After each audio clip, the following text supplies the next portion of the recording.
Bobby Lopez here, quickfixgolf.com. That's where you want to go if you want to get a free analysis of your swing. Today we're going to have an online class that is entitled Chipping, Where to Land the Ball. Mucho importanteo. So you even get a Spanish lesson for free with the whole deal, see? All you got to do is add an O. Golf, golfo. Bank, banko. Car, caro. It's easy. There's Darren down in Myrtle Beach. I'm sure there's absolutely gorgeous weather today. You probably can't do anything about it with this COVID-19 that's going on, and that's me in Richmond, where I am today, where the weather's absolutely beautiful. The golf courses are packed. They're just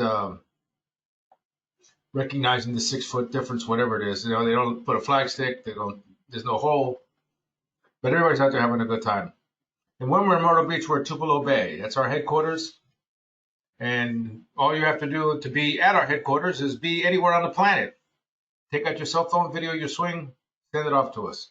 Either load it up to our site. We have a spot there where you can load it up, or you can load it up through V1, or you can just attach it to an email, send it to us. Quick service at quickfixgolf.com.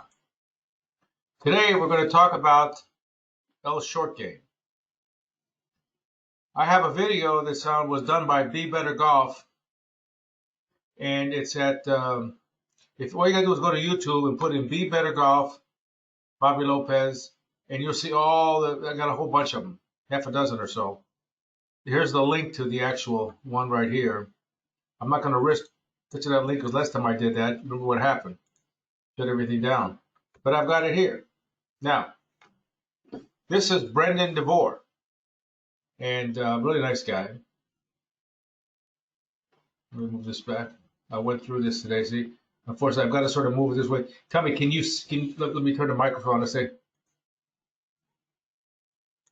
can you see it?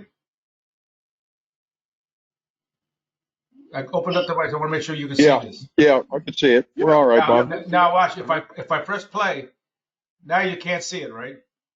No, we still see it. You can still see it, but you can't. Yeah. Right. Well, you can go to this at your leisure and watch the whole thing front to back. Covers everything we talked about. But let me show you. I'm going to move it to a certain spot here.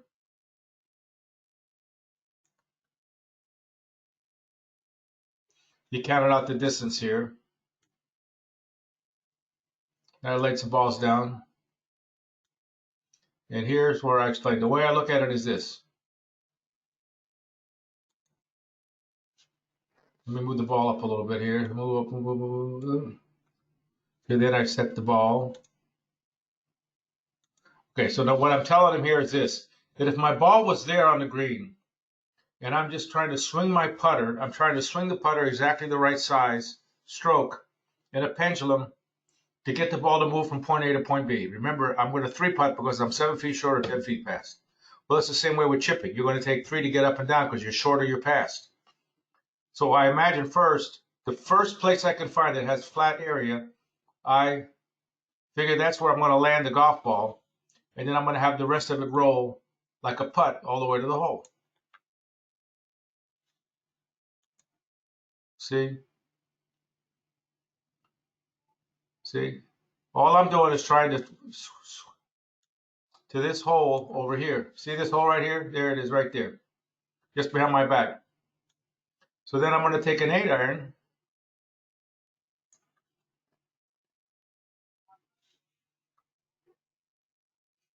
See? Then I'm saying I have to say to myself, if my ball is here and it's not here, here's where I put it. I said it's a nice 25-foot putt. I got to swing the putter just the right size, move the ball from point A to point B. Problem is, the territory I have here is not smooth surface. I can't predict the speed of the ball as it travels over this grass. So I decide I've got to fly over it. And I want to land it on the first smooth spot I can find. And the way I describe it, and he has a little airplane thing, is really neat here. Let me see. Yeah, I know where he got this, but look at that. That's pretty neat. And what I'm really describing, I'm a frustrated pilot. I used to have a pilot's license, but I don't have it anymore. But I'm thinking of this plot right here. Let me get this thing to draw here. Hold on. This is the runway. And like any pilot will tell you, I want the longest runway I can get. You can't have a runway that's too long. You can have one that's too short, but you can't have one that's too long. And I want to reach the runway as soon as possible. If the runway were only started here and only went to there, now I'd have to fly that much further to reach it. And I've got an airplane that has no gas and it has no brakes. No gas, no brakes. So I've got to coast all the way to the edge of that runway. So the closer that runway is to me, the better chance I got of not dying, because I don't want to wreck the plane. So I picked an area as close as possible. Then I got to choose an altitude. Am I going to be this high? Am I going to be this high? Am I going to be this high? This is a 6-iron. This is a 7-iron. This is an 8-iron. The higher the loft, the higher the altitude. The higher the altitude, the slower the plane will roll once it hits the ground, because it's going to come down at a steeper angle of attack. The steepest is a sandwich shot. We got to hit the ball like this. Boom. Then you have to be a helicopter, not an airplane. Kavish? So now, sit right over here, lands right there, rolls the rest of the way. If I had the ball, instead of the way the ball beat is where it is right now, let me move it back some. Oh, you stinker. Got to change things here.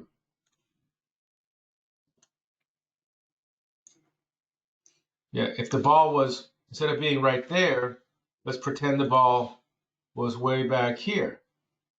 Now I've got to throw all the way from here to get to the runway. I'm going to land the ball there and let it roll the rest of the way.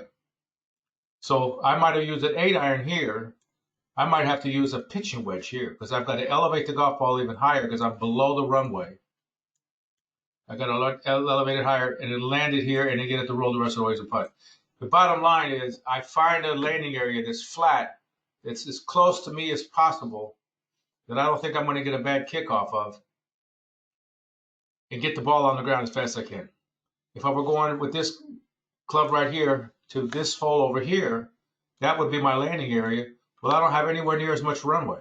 So I have less runway. Here I have more runway. So, because I have no brakes on the plane.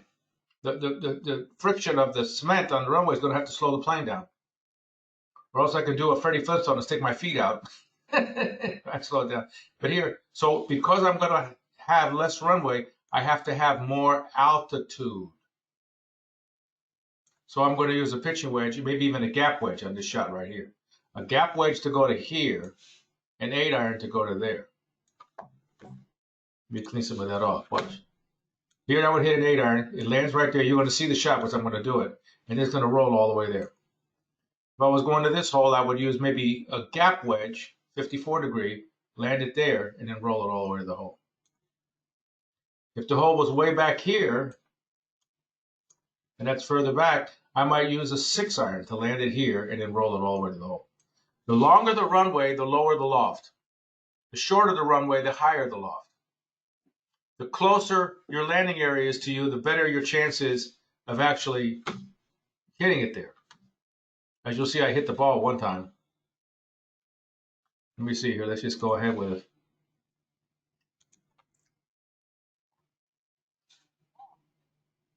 See? That's another thing I just said right there. Said, think of the loft as speed. An 8-iron is faster than a 9-iron. A wedge is slower than a 9-iron. A 6-iron is faster than a 7-iron. Meaning you're going to need more runway because the plane's going to be coming in faster and you don't have any brakes. So you need more cement.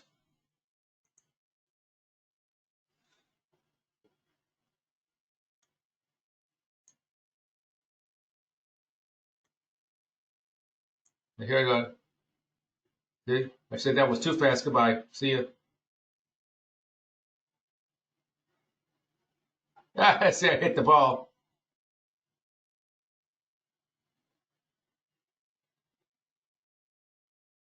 You see? Now watch. That's going to roll right up to the hole. And I'm saying I'm aiming for the landing area. I'm not aiming for the hole. I don't aim for the hole. I aim for the landing area. I live and die on my choice of loft and my choice of landing area. The rest should take care of itself. If it doesn't, then I've got to just remember that and put that in my database of experiences and go from there. Let's go a little further here. Now I have him doing it.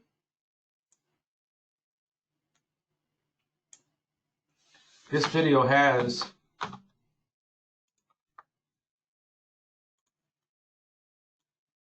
let me see, how many? 39,678 views. So it's worth watching. It's got 317 ups, but it's got 14 thumbs down.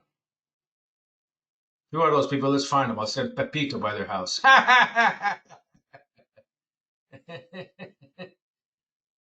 So here he is. Now he's going to do it, Brendan. See? See that? Look at that. And what did he did it with an 8-iron first. He did an 8-iron first, and it went past the hole. And I told him, I said, well, your 8-iron is not the same as my 8-iron. I'm using blades, so the lofts are weaker. So I took his 8-iron away from him and handed him a 9-iron. That's when he hit that shot right there, right close to the hole.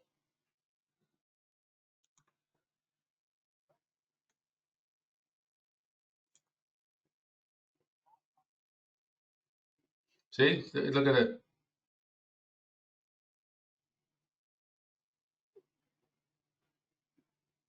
All right.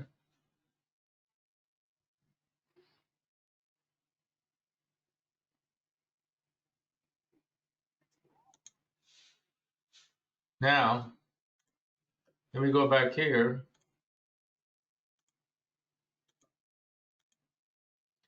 Here's the process. You select your landing area.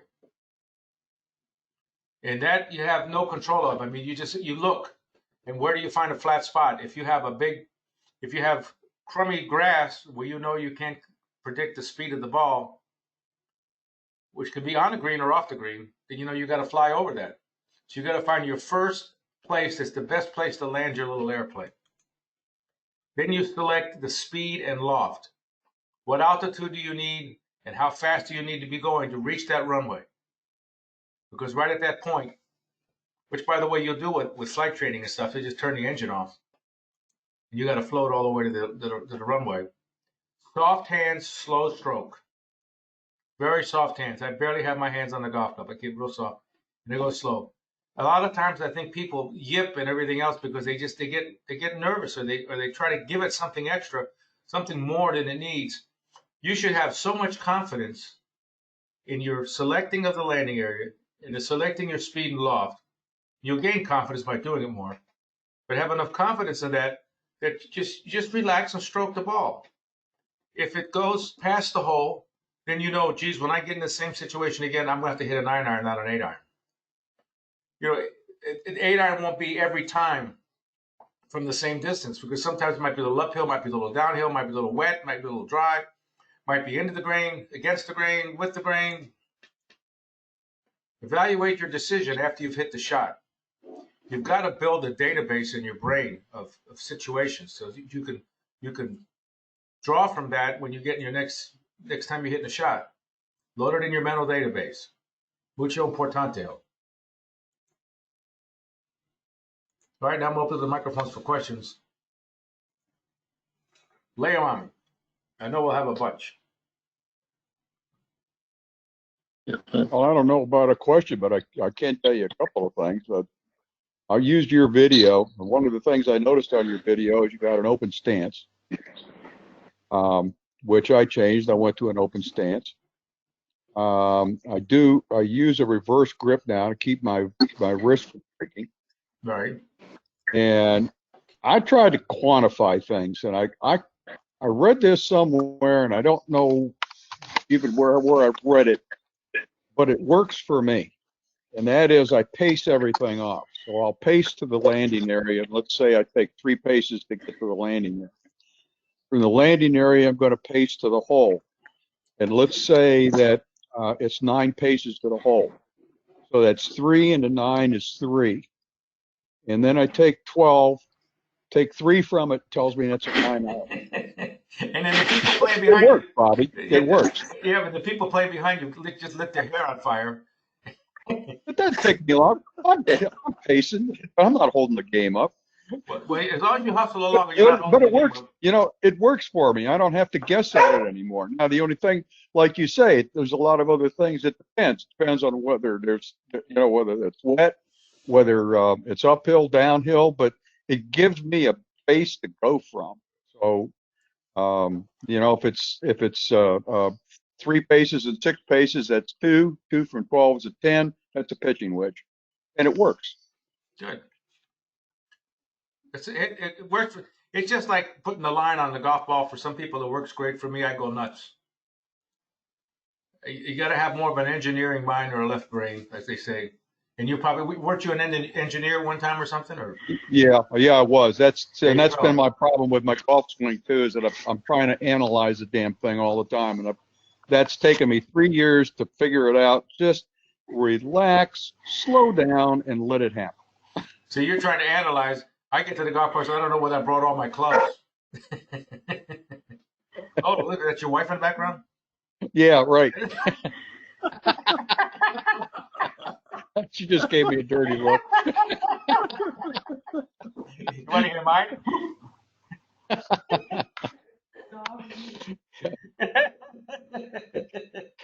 tell you what. And the dog's getting mad at me since we've been sequestered. I picked her for so many walks. She's pissed at me. Wait a minute. I have it here somewhere. Here, wait a minute. Where's it? Anyway, I've got that. You know how you can change the sounds on your phone? Bobby? Yes. What do you say? Some people, they use their sand wedge everywhere, all the time. It doesn't matter if it's, a 40-foot pitch or a 20-foot pitch, sand wedge. And some of them can do okay with it. I like your method better. Get the ball on the ground as fast as you can. And, if you can use a 6-iron from the edge for a long run, why not? It's a lot easier to control than for me, a sand wedge.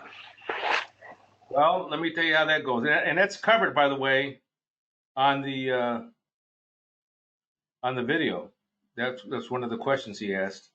But I'm going to cover it for you now. But hold on. Where did the sound go?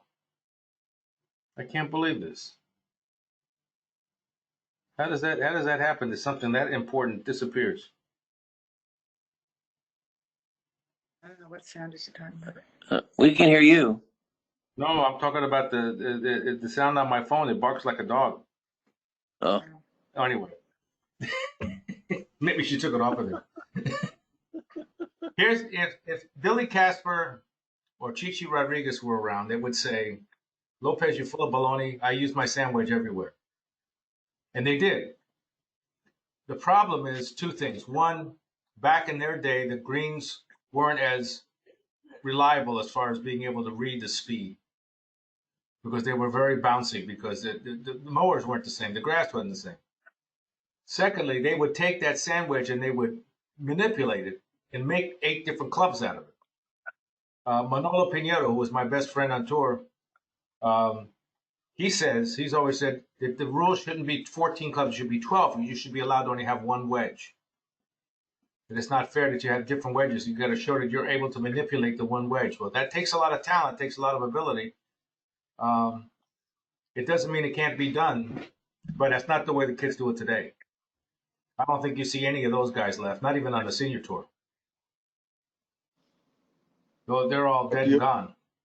But the only one I know that does it is Mickelson. He's always using that 60-degree wedge, but then again, he's got look at all the practices he has. He has a damn chipping green in his backyard ever since he was a kid. Any other questions? I'm going to find this thing because I can't stand it. But what about if there is no flat spot?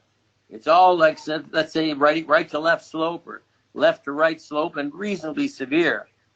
Then you might have to become a helicopter. So you're going to take your 60-degree wedge and throw it up in the air. That's your only choice. Okay. That's the hardest shot. That's the worst choice. But sometimes it's the only choice. Sometimes it's the only choice. When there's a tight pin.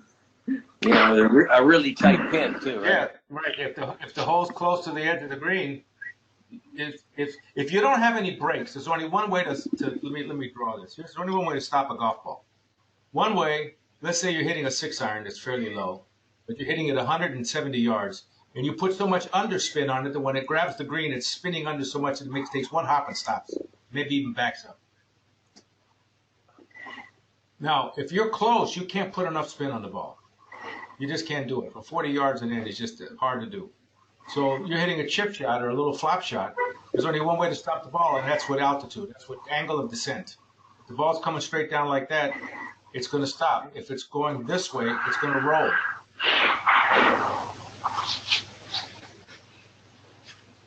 Who was making all that noise? There it was Mike. Kavish? So it's all angle of attack.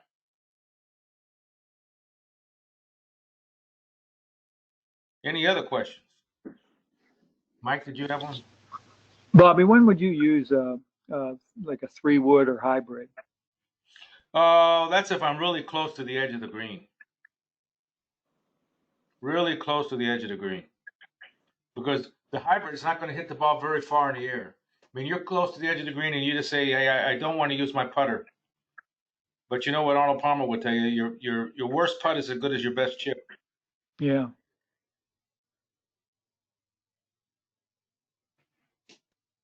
Okay, thanks. No, not at all. That's what I'm here for. I think I want to go use Just the wedge. no, The hybrid. a hybrid Yeah. wedge.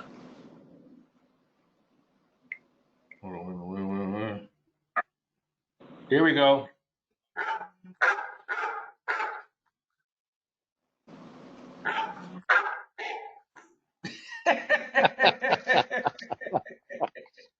That's pretty good, Bobby. And I know she's the one calling. Bobby, you Yes. said that the courses are open down there. We haven't done it. We're not open yet physically, and of course, because of the virus, there are going to be some. If they open, there'll be some rules. Are there some rules that are published down there that I can show to our board of directors that here's what they're doing in Richmond, Virginia, or North Carolina? Oh, yeah. What is there something that you could send me or? Well, I'll tell you what. I'll show you right here. I'll show you exactly what to do. It was in one of our other webinars. It's in the one about. We talked about it. Yeah. Yeah. Here we go. Oops. Let me clean this off. Now that I know how.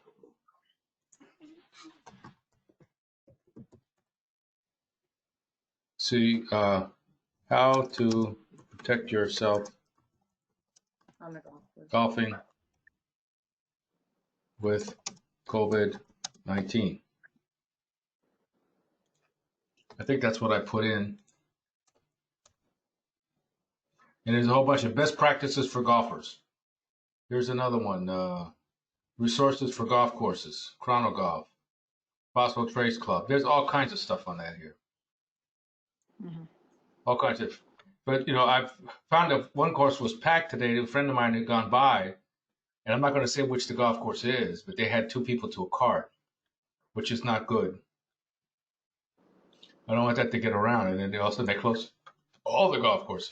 How to wear gloves correctly to protect yourself for COVID-19, and there's a ton of stuff out here. Okay. Mine it says protect yourself, protect your course. It says modify your golf course to stay open with no-touch golf course accessories. Man, somebody's selling something there. But there's a whole bunch of stuff here. Is the clubhouse and snack bar closed? Yes.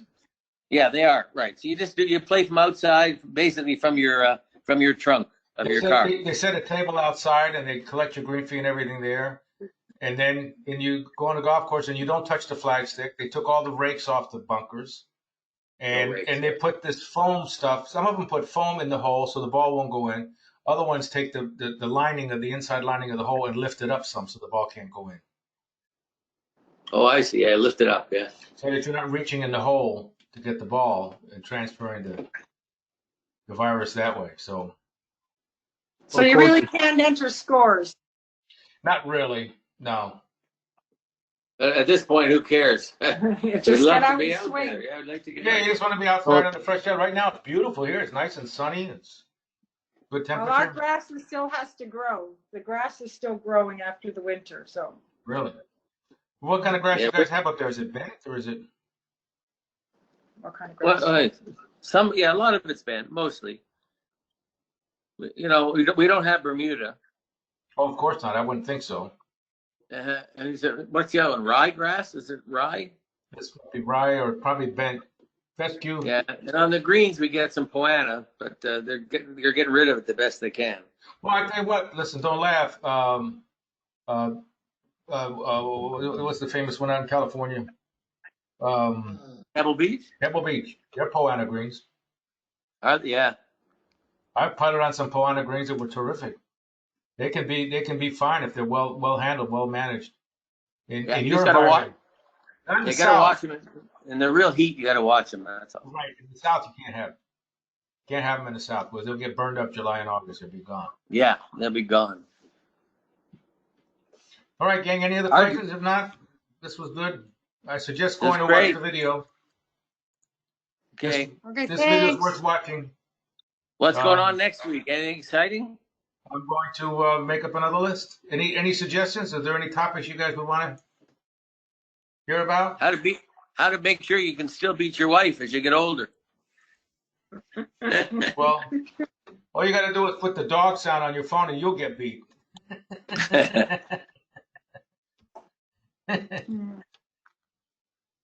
You know, did I tell you that one? Did I tell you that one? Hey, Bobby. Yeah. Bobby, how about one on playing uneven lies? Okay, good. Yeah. And uphills and downhills. Yeah. Yeah. Uphill and downhill. The other thing you could do something on, let's say, navigating, like, how to play a hole with some water here and a bunker there, and you can't just stand up and whack away. You got to say, okay. So we're saying we want to have some more on-course strategy. Yeah, some on-course stuff when you got a dog leg with some water and a trap, and why gamble to knock it over and make a 7 when you can say, hey, the worst I can make playing it this way is a 6. Yes. All right, I got you. Sounds good. I like it. Okay, terrific. Thank you. All right, bye-bye. All right, happy Easter. Bye. Happy Easter. Happy Easter. Yeah. Happy Passover. Happy Easter. Happy Take care. Passover to you. Okay, bye-bye. Okay, bye. Shalom. Shalom. Shalom. Shalom.